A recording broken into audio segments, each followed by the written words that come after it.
truest we faced and we have answered or are in the process of answering. Due to this being a bank and us being secretive and everything, I'm not going to share exactly what we decided. And in some cases, we're just still thinking about those questions. But I think it'll be helpful for people to frame the problem of document accessibility the same way that we did. All right, so I'm going to have Dirk drives this presentation. Since I am blind myself, I can't drive a car, so no reason I should be able to drive a PowerPoint either. And let's go over to first slide, basically, which is, what's the difference between web and PDF documents? People often think of just same thing, same problems. It's actually, on the surface of it, it may look true, but it's very far from being. So the challenges are very different. What do they have in common? Well, they're both popular digital technologies that are used all over the world. Both have to be accessible, definitely. Both are governed by the WCAG standard. And again, I have to assume that people know what WCAG is. WCAG was written by the web, for the web, by the W3C, but people realize it's really hard to measure accessibility of digital information, so WCAG was intended to be a technology agnostic standard. So there's a way to apply it to non-web content. There's even a specification for it. And it works pretty well.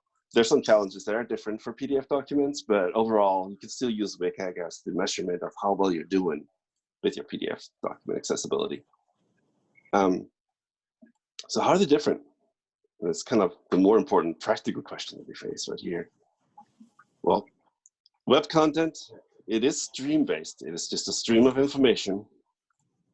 It is tightly controlled by a team of professionals, meaning when you create a web page, it starts with user experience design. It goes to UI. It goes to developers. It goes through standard testing, automated testing, a lot of eyes on it. For accessibility, it's easy to plug into the flow of the right places. So you have your checklists, you have UX reviews, you have design wireframes reviews, all that stuff.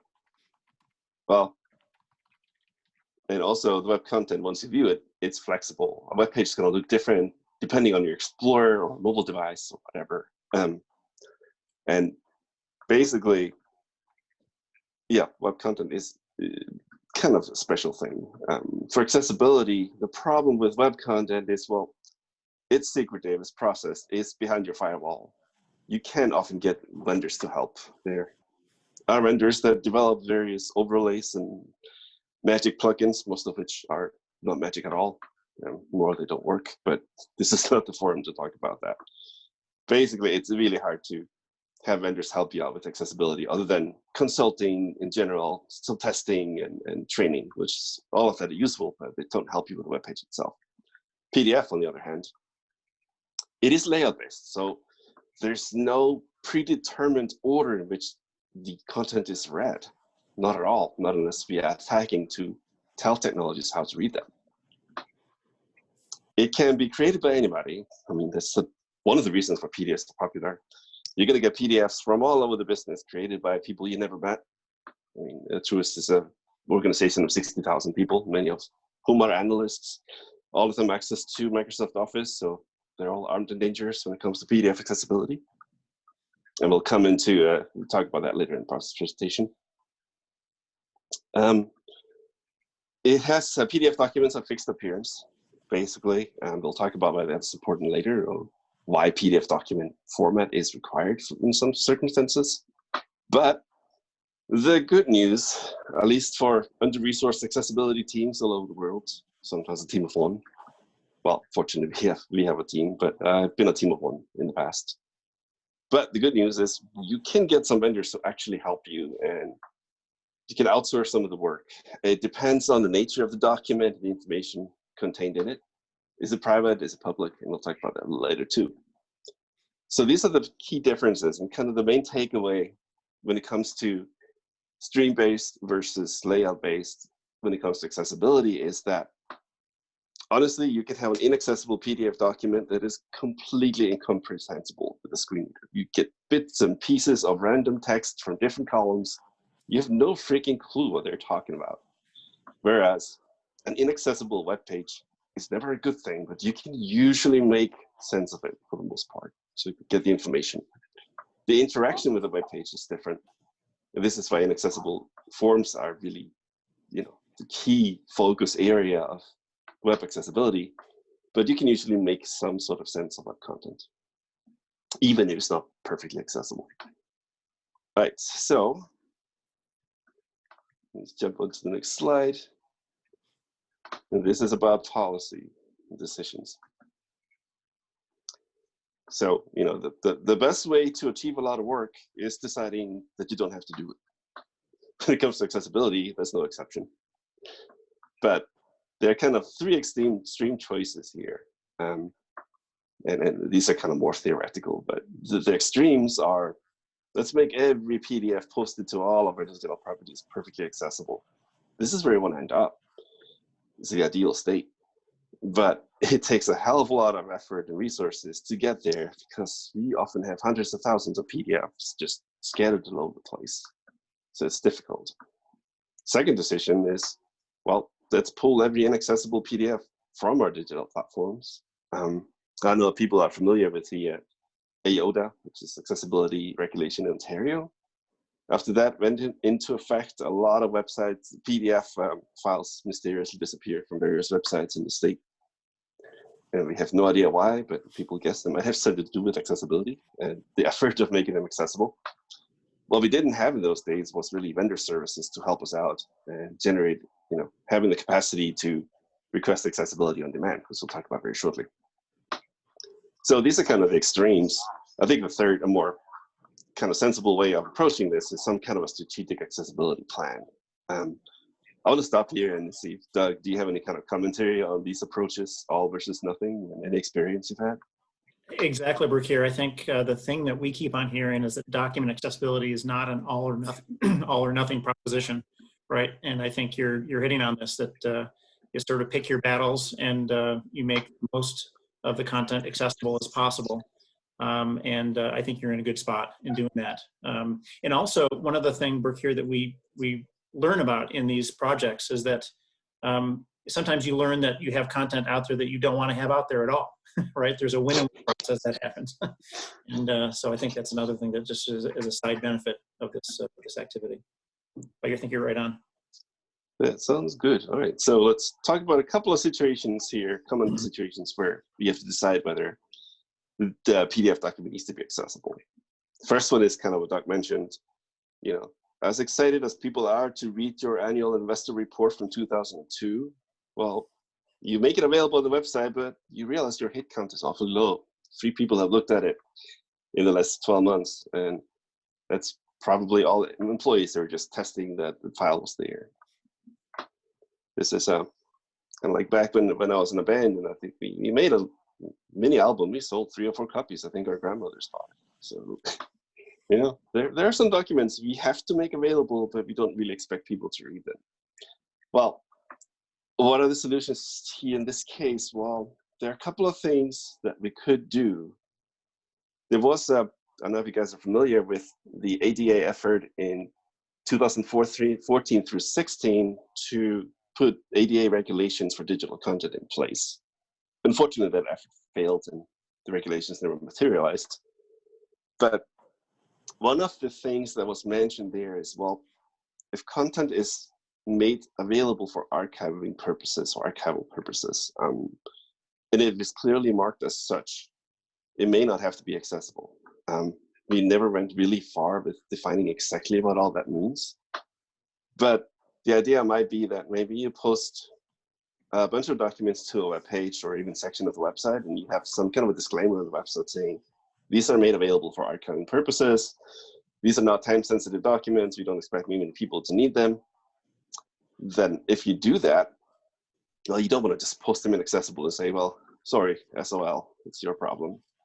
So I think but this approach might work if you have set up an arrangement either with your employee, with a vendor, to make accessible documents on demand. And on this website, then you would post a mechanism where people could actually request an accessible version of a particular file or files.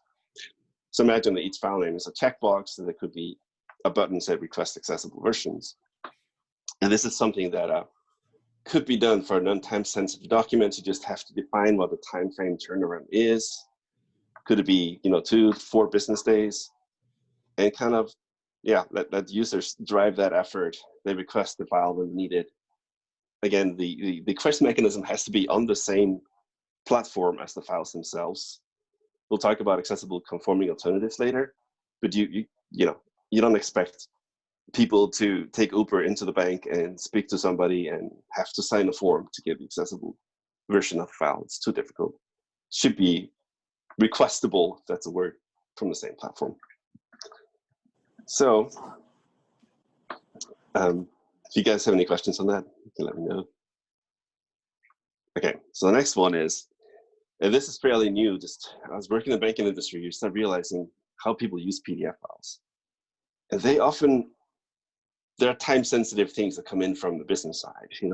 There's the Federal Reserve changes the interest rate. The bank has to update its interest rate right away because, well, it's the pricing to the customers and determines the whole strategy for the bank. These decisions are super, super secret until they're made public. So it's kind of hard for you to handle PDF files that communicate that information. This is popularly communicated in PDF. You get the PDF from the investor people, and you're told to post them on a certain point, at which point it becomes public information. So what do you do then? If you don't have internal capacity to make the file accessible, you can't share it with a vendor. This is super secret information. So one way you could do it, there are kind of 2 approaches. Again, assuming you don't have full capacity to do it, all of it yourself.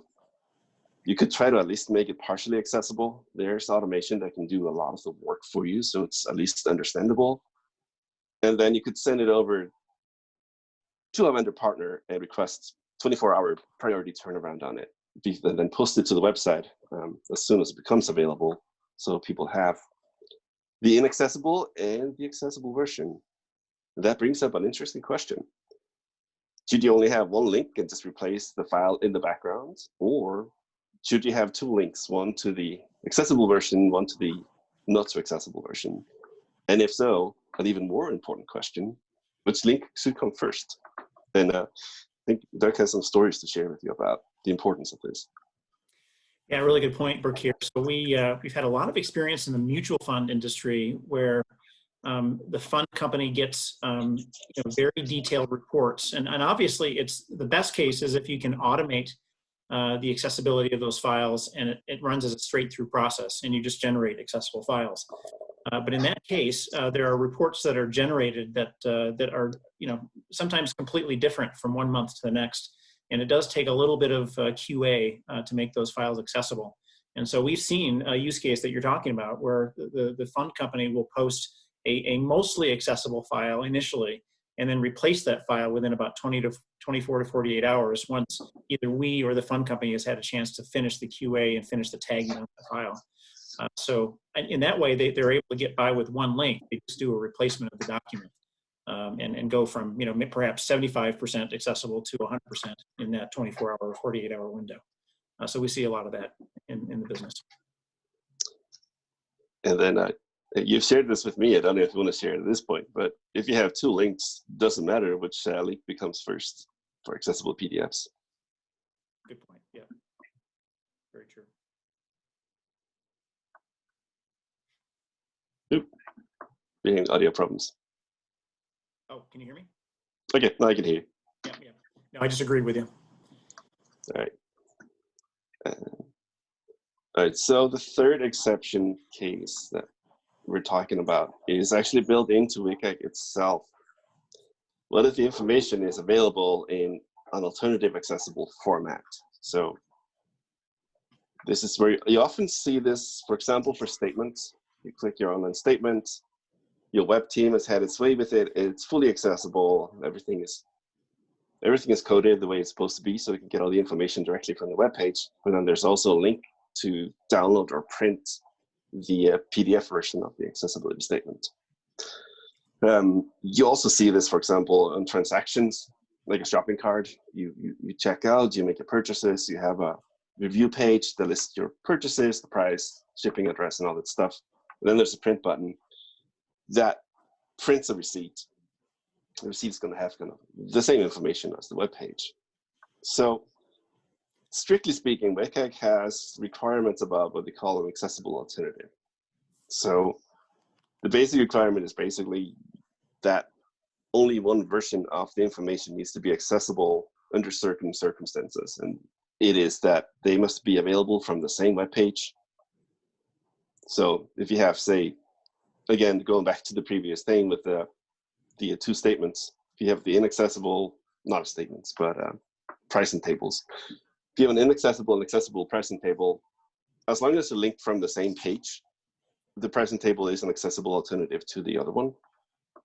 Similarly here, if the web page itself is fully accessible, it links out to, or makes it available for you to generate an inaccessible, a file copy of the information, that copy doesn't necessarily have to be accessible. So again, if it's all available there, it's all available on the website. The PDF is kind of a secondary means of archiving it, or taking it with you or sharing it. Technically, you can get away with not having the PDF accessible if you look at the WCAG conformance criteria. Again, we could have endless discussions about this, but this is one scenario where you could consider maybe not prioritizing that particular work over other work where the PDF file is the only source. In many organizations, for example, you have accessible online statements going back 6 months, 12 months, but then for older statements, sometimes they're only available in PDF format. So this is where you have to be careful and balance that, make sure that if the PDF is not accessible, that there's still an accessible view of it on the website, or else determine the old versions are not time sensitive anymore and use the approach that we talked about before, posting for archival purposes and having people request it on demand, or just make the whole damn thing accessible, which is something we're about to get into here. Exactly. So, yep. Do you have anything to add to this? Yeah, I do. Statements? Just one thought, and that is, this is a really good discussion point, Birkir. The thing that we've learned through the years is that the reason PDF has become sort of the de facto standard is that the SEC, if we're talking about, banking and financial institutions in the U.S., the SEC is one of the governing bodies, one of the regulators. And the reason we've arrived at PDF is that it's an immutable format. And the PDF has its books and records, SEC has a books and records set of regulations. And because PDF is, you can change it, but you'll have a record back to that change. It becomes sort of the de facto standard. And so that's why PDF is used as the archive version of the document for statements and confirms and things like that. So there's nothing to say that you have to use PDF. You can use HTML and other formats. It's just that your organizations typically have arrived at PDF as an internal way of addressing the SEC guidelines typically. And it's different for health insurance. It's different in Canada with CDARs and other provincial regulations. But that's the general idea around PDF. It is a good point. You also see this with, for example, mortgage forms. They can be highly dictated by the state, and the specific layout of data as well as content has to be a certain way. So sometimes, and we have a bullet about this later on in the document, the slide, but I don't think we have time to get through all of our slides. But this is one of the reasons why PDF is a popular format and sometimes the only format that can guarantee compliance with regulations.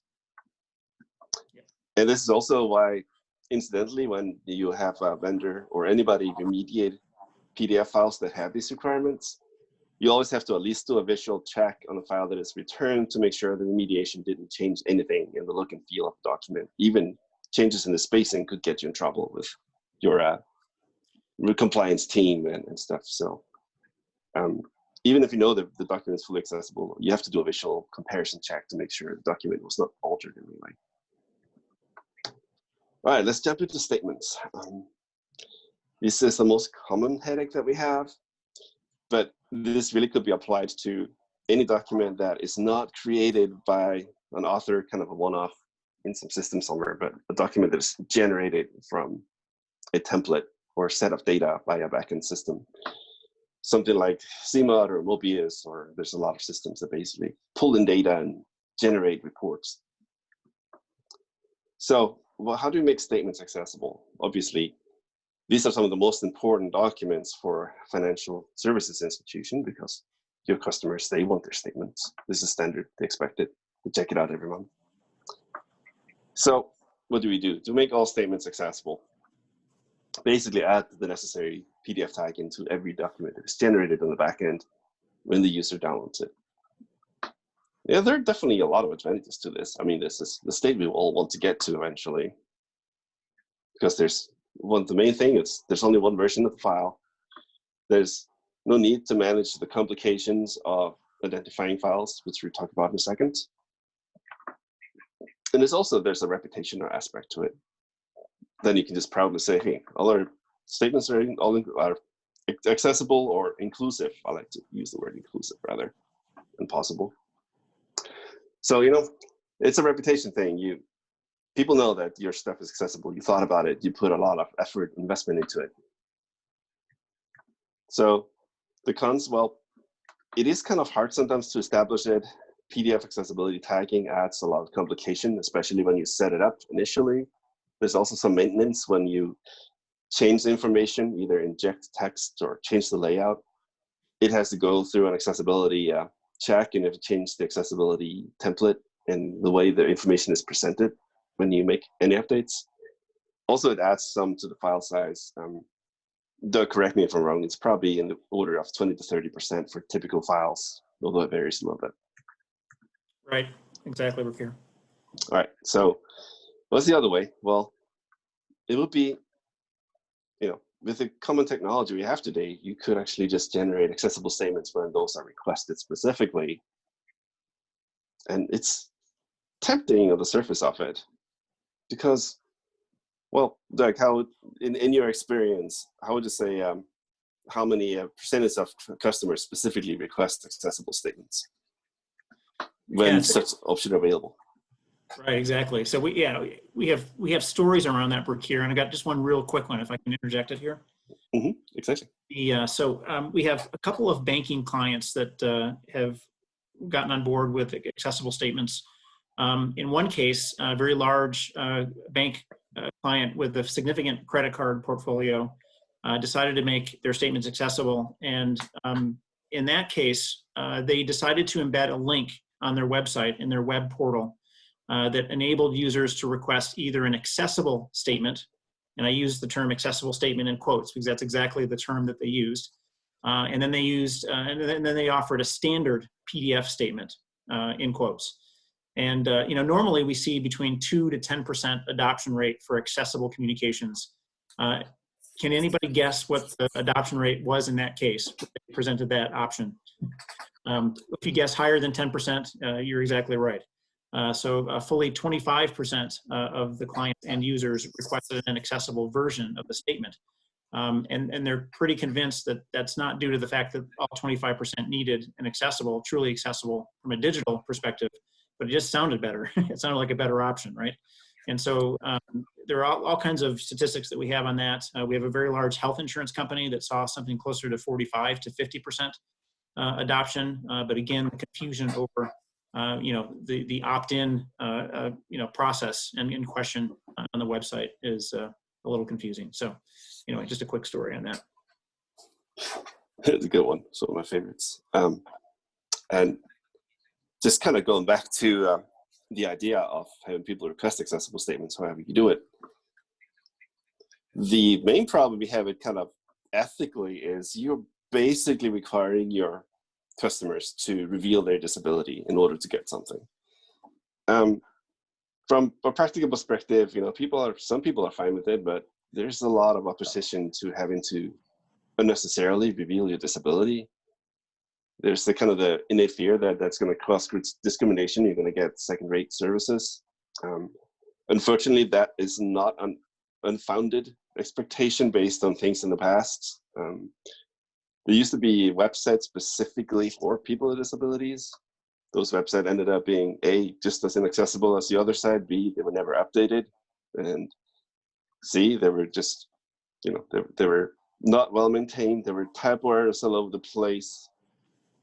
The word accessibility was used. There was screen reader text that screen reader users never need to use, and it was just an awful experience. I think JetBlue had actually a lawsuit for having a separate website for people with screen readers that did not post the special offers.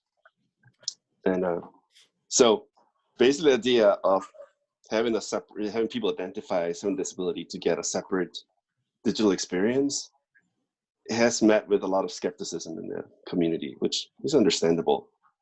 I think for PDF files, it's not as drastic as for websites, but there's still some of a reputation thing you have to consider. A bigger technical headache for this is the complexity.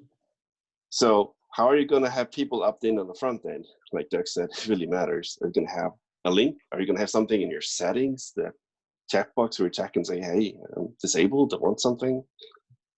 Or, how are you going to do it? You have to work with the front end people to determine the mechanism. You have to publish it. You have to make sure there's a process around it, which leads me to the kind of middleware. If a customer has opted in, well, how is the backend going to know that this time an accessible file has to be generated? Is it probably a different flow, either a completely different flow or something is inserted into the flow to add tagging? So now you're going to have to work with the middle layer and communicate APIs back and forth with extra flags, depending on what the customer requested.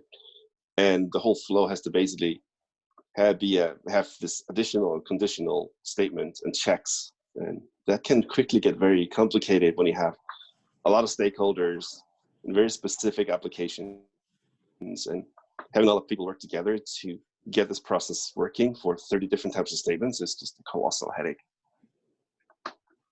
So, it's technically, it sounds great. When you get into the weeds of making it happen, the implementation piece can get very painful. And just a reminder of the other factors that we talked about before.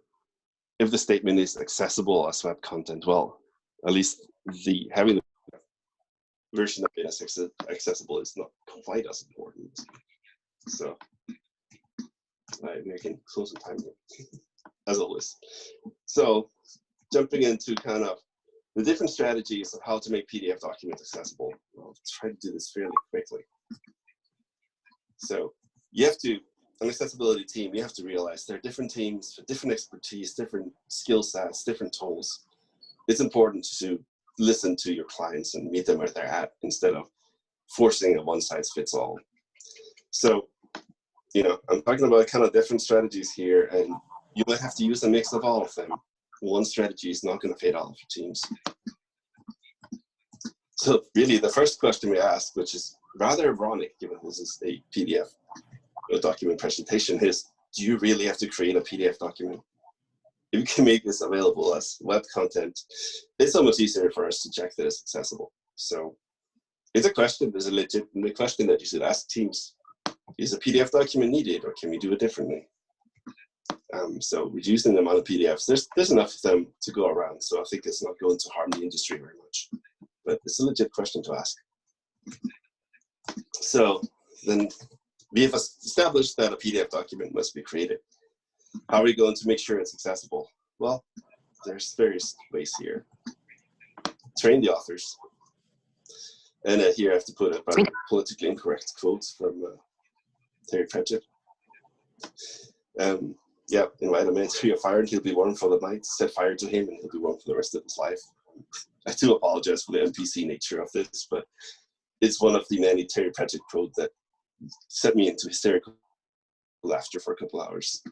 I think a better version of it, and more appropriate here, is, I don't know, teach a man to teach a blind person the way to the grocery store and they'll be fat for the week. Teach them how to shop on Amazon Pantry and they'll be obese for the rest of their lives. It's more appropriate for digital technology. But yes, we want to train the authors, and back in the day when you ask people, okay, we need to make documents PDFs accessible, most vendors just said, well, yeah, we don't really have a solution for that. Just train the author. We have all these tools and guidance on how to do it in 16 different applications. Well, unfortunately, instead of 16, we're using 35 different applications. These are just random numbers, by the way, not actual.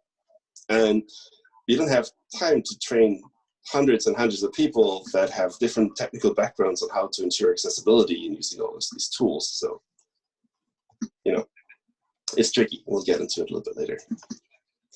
Well, what else to do? You can hire accessibility document experts, which is great because, you know, these people can get inserted into the flow of publication. They can check the documents. They can do the work.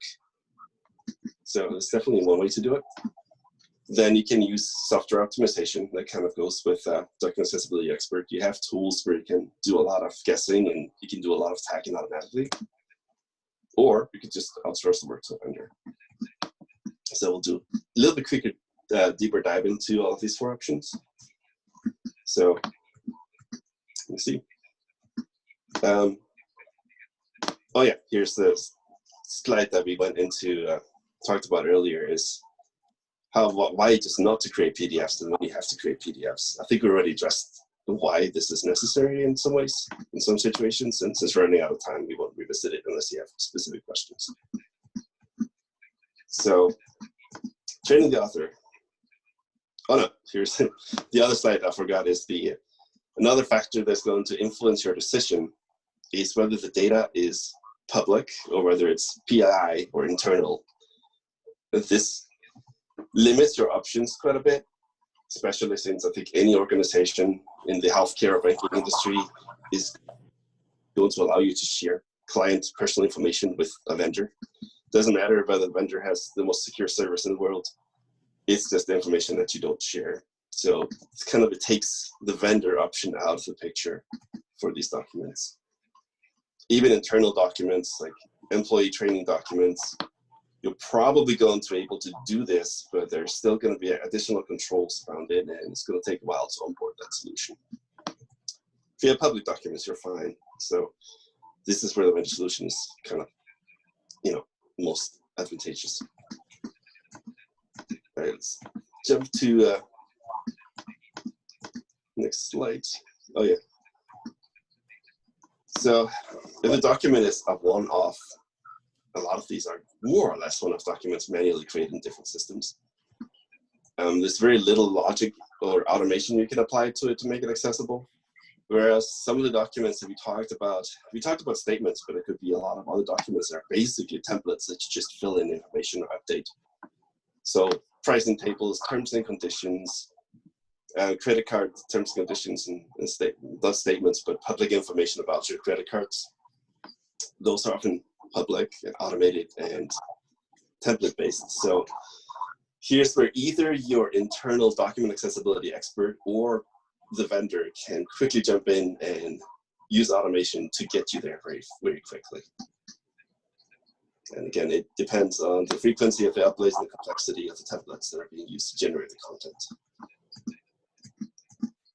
And let's go. This was created for an hour-long presentation, so it'll be super quick by now. What about training the authors? The pros, well, it is cost-friendly if you have the right skills, right people with the right skills. You can use it for all sets of documents because these people are already privy to all the information, so you don't have to worry about security. The problem, it's not scalable. There's just, you know, there's hundreds of people that create digital documents. You're never going to cover all of them with training. Training is only effective if there's a small group of people that does most of the work. Yep, it needs to be time, it needs training. You have to not only train people, but equip them with the tools to check the content order and run automated testing and even simulate the screen reader experience. And in any case, you have to find a way to track and monitor the documents and get them published. So that, you know, there's a little duplication of effort here. So hiring accessibility experts. See, yep. Well, it's great in that a document accessibility expert is inserted into the publication flow. So you have checkpoints that is going to cover a lot more than just training the authors.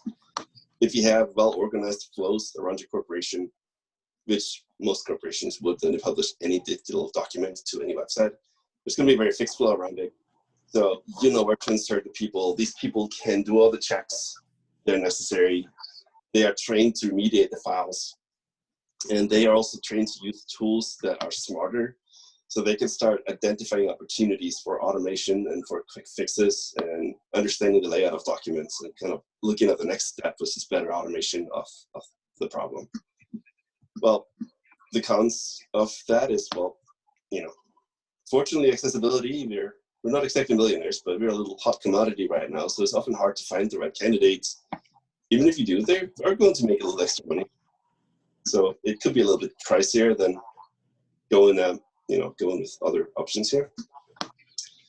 And there's also going to be always effort of scale. So I would definitely recommend that any organization has a core team of document accessibility specialists. It could be as little as 1, it could be as much as 5 or 10. I know that, for example, I think some of the banks have large teams of document accessibility experts.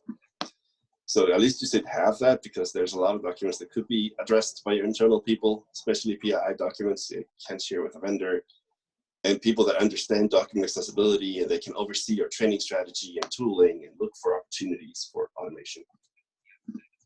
And then there's basically having the vendor do the work for you, which is kind of the difference between now and 2014, if you remember that. Said a lot of PDF documents were removed from websites in 2014 because people just had no way to make them all accessible on demand. Now, this is why the vendor solution is attractive. It is highly scalable when you can share the document, of course. And depending on the vendor that you choose, there could be a trackability, and it's actually cost effective.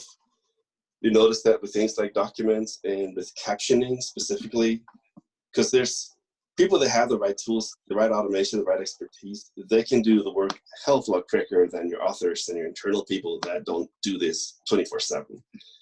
So whereas outsourcing things like web accessibility testing and mobile accessibility testing and training, well, not training, but testing, is usually very costly, not necessarily super effective unless you do it in a very organized manner.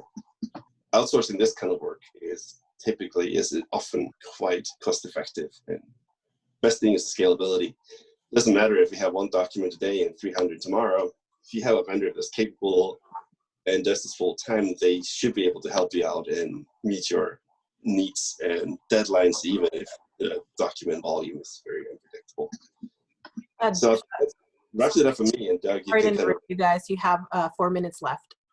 Okay, excellent. Thanks, Leah. Perfect. Well, good. All right, Doug, you take it over. Sounds good. So maybe we should have questions real quick. The next step that Truist is doing is a hosted model. But any questions from the audience, Leah? Yeah, I think you might have time for 1 or 2 questions, Doug. One of them is, do you believe an accessibility center of excellence model works for a bank your size? Well, the quick answer is it just has to, because accessibility is a process. It's not a goal. It's kind of like building a sandcastle. Even if you make a perfect accessible website, you spend millions on vendor help, everything looks perfect. Tomorrow somebody is going to update something, and if you don't know what they're doing, it's going to be just as bad in a year. So you have to have a center of excellence to manage the flow, to train the people, and to make sure everything is developed and created accessible.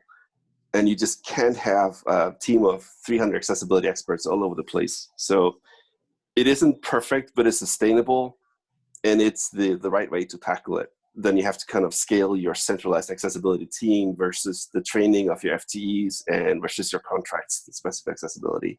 It's a tricky picture, but it is the way to start. You have to start with a hub and spokes model, as we call it, of accessibility. It's the only way that is going to work in the long term. Thank you. And I think we have time for 1 more question. You've certainly done a lot at Truist. Are there things you wish you had done differently, either in the website or document accessibility arenas? That's a long story. I think, we're learning a lot. We have 2 organizations, we come together, we learned a lot about accessibility from our own internal experiences. And I think I did everything right, but if you're new to an organization, you don't understand all the processes, you don't meet people where they're at, you try to dictate the way you think something should be run. So just in general, I think for accessibility, you have to start listening to the customer, listen to the team, and then tailor your solutions to the team and use as much automation as you can while realizing the automation is not the only answer. You always have to manually verify. So I've seen a lot of, when I was consulting, I saw a lot of companies spend a lot of money on doing assessments, very little money on training. And what we've brought to DBMT and Truist is accessibility is a living process. Everybody has to do their part. And the trick is to break it down into little pieces that people understand and are applicable to their roles. And then just hire the accessibility team to do the difficult things and verify everything else is going right. So yeah, definitely vendor relationships are key for us. We need to automate a heck of a lot of things. We have a high volume, and strategic vendor relationship is how we're going to achieve best-in-class accessibility in future with a way that is sustainable and effective. And we really were hoping to convince people that accessibility doesn't have to be expensive, but is a huge advantage to the market. And final point, as an industry, we need to do a better job of translating accessibility into marketing opportunities. We have to show it off. We have to really convince not just our managers, but the customers that accessible is better, that it's worth investing extra effort into it. It's worth considering it when you decide who you bank with or who you do insurance with. Because it's not just a checklist. You think of it as a regulatory checklist, but it's really an opportunity to reach a whole new market and to a better customer service. So everybody, even if they don't have a disability. Okay. Well, Birkir, Doug, thank you so much for a wonderful session. Really appreciate it. There were a couple of other questions, but we will have to answer those offline as we are out of time. But thank you again. Right. Thank you, guys. Thank you. Thanks. Bye. Okay, so up next we have, let me share my screen here. Hold on a second.